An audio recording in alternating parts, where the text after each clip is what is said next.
김윤아 씨가 쓴 말 그릇이라고 하는 재미있는 책 제목이 있습니다. 말 그릇이다. 말에도 그릇이 있다는 거예요.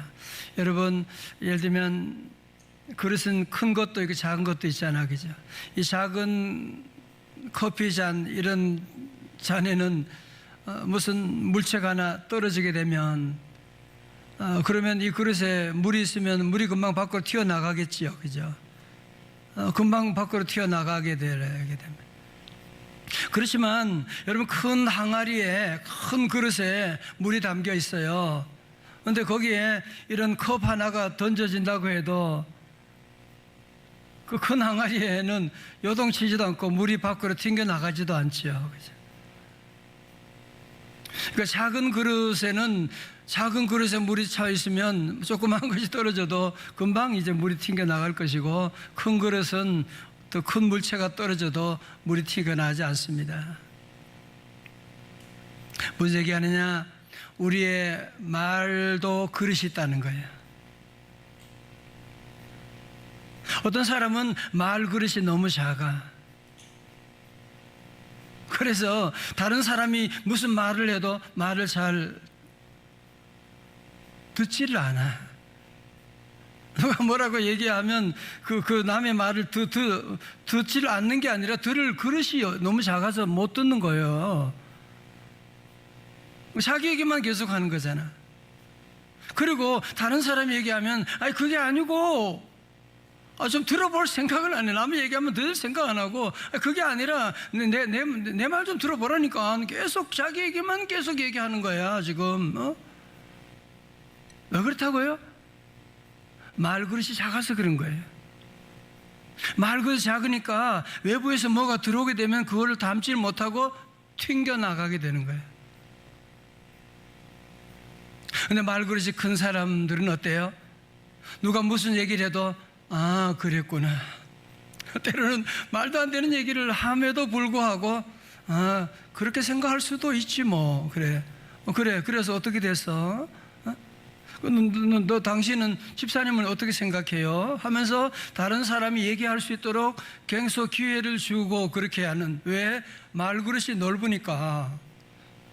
말그릇이 넓으니까 다른 사람이 하는 얘기를 충분히 듣고 또 듣게 되고, 그리고 결정적인 순간에 가장 정갈한 정확한 메시지를 전하게 되는 거죠. 왜? 말그릇이 크니까요.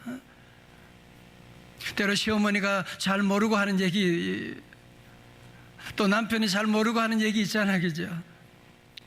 아이들이 잘 모르고 하는 얘기 있잖아요. 그러면 말그릇이 작은 사람들은 그냥 당장 박살내버리는, 당장 튀어나가는 거야.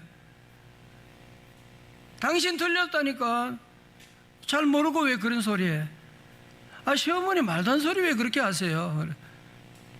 말그릇이 큰 사람은 듣고 기도하고, 아, 그런 얘기하게 된 또 다른 배경이 있으시구나 라고 생각하고 기도하고, 그리고 얼마 지난 다음에 사실 어머니 지난번에 이래서 이렇게 된 것이고, 그렇게 얘기하면 어머니가 그때 다 무슨 말인지 알아듣게 되고. 여러분, 그래서 말 한마디가 천냥빚을 갚는다? 틀린 말 아니에요. 저도 인생 살아보면서 말이 정말 얼마나 중요한지, 말 한마디 잘못해서 그 집안을 엎어버리는 경우도 있고, 말 한마디 잘해서 정말 천냥빚도 갚는 그 가정을 살리는 일들이 우리 주변에도 얼마나 많은지 모릅니다. 자, 그런데 오늘 우리 시대를 여러분 보게 되면 말 그릇에 뭐가 담겨 있나요? 오늘 현대인들의 말 그릇에는 어떤 말들이 담겨 있나요? 저는 오늘 에베소 5장의 말씀 보면서 너무너무 깜짝 놀란 거예요. 아니, 이 말씀은 2000년 전에 쓰여진 말씀인데 오늘 우리 시대의 모습하고 너무너무 똑같은. 여러분, 그래서 죄는요 2000년 전이나 지금이나 다 똑같아요. 인간의 죄의 모습은 다 똑같습니다. 그저 보실까요? 우리 먼저 에베소 5장 3절의 말씀, 음행과 온갖 더러운 것과 탐욕은 너희 중에서 뭐라고요? 그 이름조차도 부르지 말라. 이는 성도에게 마땅한 바니라. 음행이라고 하는 것은요, 음행이라고 하는 것은 그런 성적인 부도덕한 행동들을 말하는 거예요. 그러니까 무슨 얘기하는 거예요? 에베소 교회도 이런 일이 있었다는 거지. 우리 시대도 우리 교회 안에도 그럴 수도 있겠죠. 모르지만 그런 일이 있다는 거예요. 두 번째, 온갖 더러운 말들, 정말 지저분한 말들, 말도 안 되는 그런 얘기들, 온갖 더러운 것과 탐욕은 잘 알잖아요, 그렇죠? 우리 안에 그런 욕심들, 너희 중에서 그 이름조차도 부르지 말라. 무슨 말이에요? 입 밖에도 내지 말라는 거예요. 그런 것은 우리들이 입 밖에도 내지 말라. 왜 그래요? 이는 왜요? 우리는 누구라고요? 성도라고 하는 거예요. 성도에게 마땅한 바니라. 자, 그렇다면 성도는 어떤 사람이냐고요? 성도는 어떤 사람이에요? 에베소 5장 1절의 말씀 다 같이요, 시작. 그러므로 사랑을 받는 자녀같이 너희는 하나님을 본받는 자가 되고. 아멘.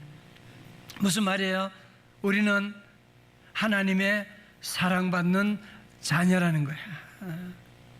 믿으시면 아멘. 자, 저를 보세요. 여러분 기뻐하셔야 돼요. 우리가 자꾸 신앙생활 하면서 이걸 잊어버리는 거야. 자꾸 세상적인 조건으로 나를 비교하고 함부로 나를 판단하고. 우리는 우리의 정체성 아이덴티티가 뭐냐? 우리는 하나님의 자녀. 하나님의 자녀 가운데도 뭐예요? 하나님의 사랑받는 자녀. 천지 만물을 창조하신 하나님의 사랑받는 자녀라는 거예요. 옛날에 양반 그것하고 비교가 안 되지요, 그죠? 로마 시민권 가졌다, 그것과도 비교 안 되는 하나님의 사랑받는 자녀이기 때문에, 그래서 너희는 하나님을 본받는 자가 되어야 된다. 하나님의 사랑받는 자. 다같이 나는 하나님의 자녀입니다. 하나님의 자녀 가운데 무슨 자녀? 사랑받는 자녀예요. 사랑받는 자녀. 자, 그래서 하나님의 자녀는 양반은 양반답게 행동해야 되고 말도 그래야 되는 것처럼, 그죠? 마찬가지로 하나님의 사랑받는 자는 어떻게 살아야 되느냐? 2절의 말씀 가운데 그리스도께서 너희를 사랑하신 것 같이 너희도 사랑 가운데서 행하라. 그는 우리를 위하여 자신을 버리사 향기로운 제물과 희생 제물로 하나님께 드리셨느니라 말씀하죠. 하나님의 그 사랑은 그냥 사랑한다가 아니고, 주님이 우리 위해서 당신의 몸을 우리에 버리시고 우리를 구원하신 하나님의 그 사랑을 우리에게 보여주셨다고 하는, 그러므로 우리도 하나님의 사랑받는 자녀로서 우리도 형제자매에게 하나님의 그 사랑을 비추어 주자는 것이, 비추어 주어야 된다는 것입니다. 자, 그러면서 하나님의 사랑받는 자녀답게 살아야 되는데, 하나님의 자녀답지 않은, 합당하지 않는 말은 어떤 말이냐 하면 에베소 5장 4절의 말씀 봐요. 같이요, 시작. 누추함과 어리석은 말이나 희롱의 말이 마땅치 아니하니 오히려 감사하는 말을 하라. 아멘. 오늘 이렇게 말씀 잘 듣고, 우리 어린 친구도 말씀 너무 잘 들어요. 고맙습니다. 예. 오늘 여러분 참 중요한 말씀이에요. 여기 나오는 누추함이라고 하는 것은요, 누추함은 외설 같은 저급하고 속된 말을 말해요. 어리석은 말은 우리가 아는 것처럼 아무 유익도 가치도 없는 쓸데없는 말을 하는 거예요. 쓸데없는 말은 거예요. 그리고 희롱의 말이라고 하는 것은 상대방을 비난하는 거칠고 야비한 독설과 조롱을 말하는 거예요. 여러분, 서로가 우리가 비방하게 되면 피차 다 망하게 되는 것이잖아요, 그죠? 그래서 우리 하나님의 자녀들은요, 특별히 우리가 언어로, 영국 사람은 영어를 말하고 일본 사람은 일본어를 말하는 것처럼, 이제 하나님의 사랑받는 하나님의 자녀들은 이런 세상적인 이런 누추함과 희롱하는 이런 더러운 말들을 여러분이 입 밖에도 내지 말아야 돼요. 입 밖에도 내면 안 돼요. 여러분, 그 말이 결국 씨앗이 되는 것. 그 말이 우리 자녀들이 듣게 되고 내가 듣게 되고 그 말이 결국은 살아서 움직이게 되는 것이고 그게 우리에게 삶의 상처를 주게 되는 것이고, 여러분, 그래서 하나님께서 우리 인간을 만드실 때 귀는 몇 개? 2개. 입은 몇 개? 1개잖아, 그죠? 그러니까 적어도 2번 듣고 1번 말하는 거예요. 한쪽에서 이 사람만 얘기만 들으면 안 돼요. 저쪽 사람 얘기도 여러분 들어봐야 돼요. 여러분, 성품이라고 하는 단어 아시죠? 한자말, 그죠? 여러분, 성품 보세요. 성품, 품자가 뭐예요? 입구자가 몇 개야? 3개잖아, 그죠? 여러분, 성품은 뭘 보면 안다는 얘기예요? 다시 말해서 뭐예요? 말하는 거 보면 그 사람의 성품을 알 수 있는. 저도 목회를 오래 하다 보면 사람들, 뭐 대단한 사람들 만나고 얘기해 보면 한 20, 30분만 얘기하면 어떤 사람인지 알게 되는 거죠. 말하는 거 보면 그 사람의 성품이 딱 드러나잖아, 그죠? 말하는 거 보면 자기 안에 감추었던 것도 말하고 조금만 얘기해 보면 그게 다 나타나게 되는 거예요. 여러분, 그래서 우리 성도들 이런 성품을 여러분이 교육하고 그러기 위해서는 무엇보다 뭐라고요? 입구자, 이 말을 우리가 늘 바르게 가지고 믿음의 말, 좋은 말을 하고. 그러나 오늘 저와 여러분, 우리가 세상 살면서 들려오는 소리가 정말 음란과 퇴폐적이고 희롱하는 말, 이런 게 계속 우리에게 들려오는 세상 가운데 우리가 어떻게 정말 이런 더러운 말에 물들지 않을 수가 있을까요? 이제 그게 고민이에요, 그죠? 나도 그런 말 하지 말아야지, 그런 생각하지만 계속 그런 말을 듣다 보면 우리도 따라하게 되고. 제가 미국 가서 보면 아이들 제일 먼저, 영어는 잘 못 배워. 제일 먼저 배우는 것이 욕이에요. 그래서 너무너무 화가 났어요. 그래서 영어는 제대로 못하면서 언제부터, 미국까지 얼마 안 됐는데 그 다음에 욕을 먼저 배워가지고, 그래서 아주 혼내 그런 적이 있었는데, 여러분, 이런 세상 가운데 우리 자녀들이 좋은 언어 배우고 우리가 정말 믿음의 삶을 살아가고 우리 성품을 그리스도인의 모습으로 닮으려면 어떻게 해야 되느냐? 저는 그래서 오늘 이 말씀 보면서요, 이런 더러운 말에 대한 6가지 더러운 말에 대한 대항마가 있어요. 한 가지가 있어요. 우리 한 가지만 잘하면 다른 모든 것 이길 수 있어. 여러분, 그게 뭐냐? 대단한 저는 발견했는데 4절 뒤에 나오는 거예요. 뭐라고요? 오히려 감사하는 말을 하라. 다 같이 오히려 감사하는 말을 하라.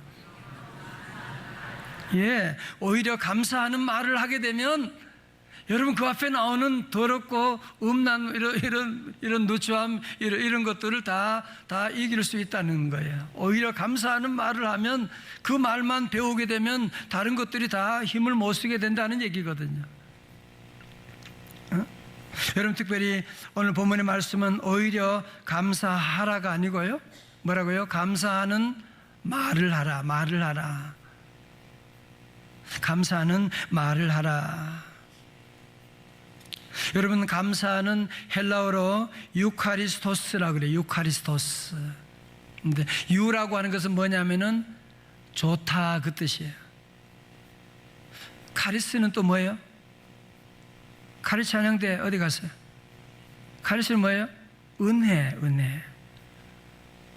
여러분, 그래서 감사라고 하는 것은 뭐냐? 뭐 내가 먹을 것이 있고 뭐 이런 그런 정도가 아니고, 감사라고 하는 것은, 유카리스토스라고 하는 것은 하나님의 은혜에 대한 반응.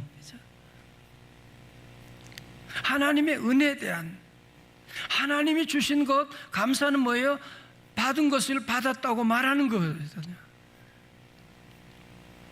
그래서 우리의 감사는 그냥 누가 잘해주고 그것도 감사하죠. 그러나 우리의 차원은 그 이상으로 하나님의 그 은혜에 대한 감사, 하나님의 은혜에 대한 감사. 여러분, 그 은혜에 대한 거 생각하면 감사하지 않을 게 뭐가 있어요, 그죠? 다 감사할 수밖에 없고. 제가 앞에서 말했던 말그릇이라는 책을 쓴 김유나 작가는 남의 말을 잘 담고 곱게 말하는 일이 가장 중요하다고 강조를 하는데, 그녀는 글도 쓰고 강연도 하는데 한 번은 남편이 직장 승진해가지고 집안에 잔치가 벌어졌어요. 시부모님들 다 모시고 즐겁게 축하 파티를 열었는데 시아버지가 뜬금없이 며느리를 째려보면서 이렇게 말하는 거야. 며느라, 너는 도대체 언제까지 일할 작정이냐? 정말 듣기만 해도 기분이 별로인데 당사자는 얼마나 열을 받았겠습니까? 뚜껑이 열렸겠죠. 작가도 울화가 확 치밀었답니다. 다시 말해서 너 그거 하는 거지, 그만두라는 거지. 여자가 뭐 그런 거 돌아다니냐, 그런 얘기잖아요. 그냥 확 들이받을까? 시아버지고 뭐고 갈 때까지 가볼까? 그러다가 정신 차리고 자신이 말그릇이라는 글도 쓰고 말하는 법에 대한 강연도 한 강사인데 기도하면서 마음으로 다잡고 다정한 눈빛으로 시아버지를 바라보며 되물었지요. 아버님, 자식 농사 잘 지으라는 말씀이죠. 그렇게 아버지 말을 되물게. 사실 시아버지가 며느리 하는 일 그만두라 그런 얘기는 아니잖아요, 그죠? 아이들, 남편 잘 돌보라고 하는 그런 의미로 하는 것이니까 그 뜻을 분명히 알고 잘 얘기하니까 시아버지가 말의 뜻을 잘 알아듣는 것을 보고 도리어 너무 기뻐하고, 그래서 우리 며느리가 복덩이다 뭐 그런 얘기를 했다고 하는 글을 이제 써놓은 것을 볼 수가 있었습니다. 여러분, 이런 어려움이 왔을 때 우리가 말그릇 여러분 자꾸 키워야 되는 이거 바로 거기에 있는 거예요, 그죠? 시아버지고 뭐고 들이받았으면 그 집안이 어떻게 되겠어요? 우리 감사함으로 그 위기를 넘겼는데, 자, 그런데요, 오늘 우리가 사실은 이 감사하라고 하는 것, 우리가 설교 말씀 많이 듣죠, 그죠? 감사해야 되는데, 오히려 감사하는 말을 많이 해야 되는데, 그러나 우리가 세상 살면서 원망 불평이 먼저 나오고 이게 쉽지가 않아요. 그래서 오늘 여러분 특별히 오히려 감사하는 말을 하는 방법론이 하나 있는데, 그게 뭐냐면 그게 바로 에베소 5장 18절에 나오고 있습니다. 18절에 나오죠. 시작. 술 취하지 말라. 이는 방탕한 것이니 오직 성령으로 충만함을 받으라. 20절요. 범사에 우리 주 예수 그리스도의 이름으로 항상 아버지 하나님께 뭐하며 감사하며. 여러분 자 보세요. 이제 말씀을 결론 들어가면서 여러분 이제 우리가 오히려 감사하는 자가 돼야 되는데, 여러분이 감사에 훈련한다고 되는 것도 아니고 내가 감사하는 말 해야 된다고 생각하는 것도 여러분이 그 결단도 며칠 못 가잖아요. 어떻게 해야 된다? 성령 충만함을 받게 되면, 성령 충만함을 받게 되면, 술 취하면 그냥 기분 좋아서 이렇게 흥얼거리는 것처럼 성령으로 충만하게 되면 모든 일에 감사로 반응하게 되고. 여러분도 그런 경험 있으시잖아요, 그죠? 너무너무 힘들고 어렵지만 내가 성령으로 충만하게 되면 또 그것도 감사하고, 내가 성령 충만하지 않을 때는 아무것도 아닌데 짜증이 나고 화가 나고 들이받게 되고 말이에요. 우리 성도들 모두가 성령 충만하시기를 주의 이름으로 축원합니다. 여러분, 감사는 안전벨트와 같다고 말씀드렸죠, 그죠? 안전벨트 해도 되고 안 해도 되는 것처럼 보이지만 위기의 순간에 안전벨트 안 한 사람은 완전히 목숨 끝나게 됩니다. 마치 여러분이 늘 감사는 안전벨트다 생각하고 늘 감사하는 말을 잊어버리면 안 되고 빼면 안 돼. 잘 때도 안전벨트, 감사벨트를 하고 자는 거예요. 자, 두 가지를 정리합니다. 감사는 첫 번째로 지금 감사해야 돼요. 내일 감사해야지 더 좋은 조건 되면 큰 집에 이사 가면 감사해야지. 그런 사람은 감사할 일이 없게 돼요. 감사는 지금 감사하는 거예요. 두 번째는 감사는 작은 일에 감사하는 거예요. 작은 일에 늘 감사하고. 여러분, 우리 인간의 삶은요, 작은 일이 계속 이렇게 연결돼 가지고 살아가는 거지, 큰 로또 당첨되고 그런 건 없어요. 그래도 안 되고. 그렇죠? 작은 일에 감사하면 늘 감사하는 삶이 되고, 그렇죠? 오늘 감사하면 내일 감사하게 되는 것이고. 여러분 모두 다시 한번 우리 삶의 늘 기억하고, 특별히 우리 부모님들은요, 오늘 말씀 여러분의 정말 마음에 깊이 새기셔야 돼요. 그러면 다 잘 돼요. 예, 지금도 늦지 않았어요. 오히려 뭐 하는 자가 될 때라? 감사하는 자가 돼요. 다 같이 오히려 감사하는 자가 되자. 아멘. 늘 감사하고. 옆에 계신 분 감사합니다 인사해봐요. 감사합니다. 감사합니다. 예, 감사합니다. 이 시간 우리 같이 함께 우리 기도할 텐데요. 우리 기도 같이 하면서 우리 오늘 기도 제목, 우리 첫 번째 우리 함께 기도할 텐데, 여러분 기도 제목은요, 하나님, 지난날 내 입술이 심히 부정했습니다. 내게도 더러운 말, 희롱의 말이 있었습니다. 나의 부정한 입술을 주님 용서하여 주시고 정결하게 하여 주옵소서. 두 번째로 기도합니다. 주여 성령 충만하게 하사 오히려 감사의 말만 하게 하여 주옵소서. 성령 충만해야지 되는 것이죠. 여러분, 성령 충만 받지 못하면 설교 들을 때만 감사의 말 해야지 하고 끝나버리게 돼요. 세 번째로 우리 교회 공동체 감사의 말만 가득하게 하여 주옵소서. 우리 셀도 우리 모든 교회 조직이 다 감사의 말로 가득하게 하여 주옵소서. 우리 다 함께 두 손 다 높이 들고 주여 세 번 부르짖고, 여러분 감사의 언어 바꾸셔야 돼요. 이거 언어 안 바뀌면 여러분 가정에 아무것도 안 바뀌어요. 감사하면 자녀도 잘 되고, 내게는 건강이 오고, 남편도 잘 되고, 다 잘 돼요. 하나님 도와주세요. 기도합니다. 주여 세 번 부르짖고 기도합니다.